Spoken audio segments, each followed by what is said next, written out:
شہباز گل صاحب فرما رہے ہیں کہ اچانک علماء کو فلسطین کی یاد 1.5 سال بعد کس طرح آ گئی ہے اور کس طرح انہوں نے اچانک یہ فتویٰ دے دیا ہے۔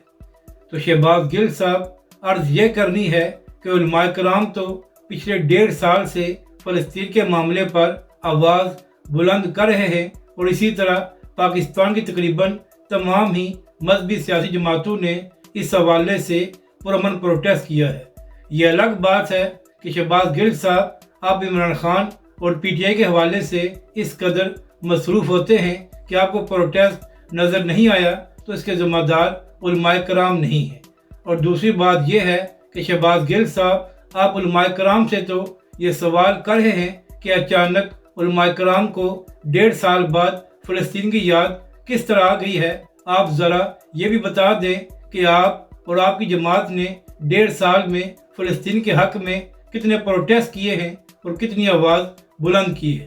شہباز گل صاحب دوسروں پر تنقید کرنا بڑا ہی آسان ہوتا ہے، اور جب اپنی باری آتی ہے تو انسان کے پاس جواب نہیں رہتا۔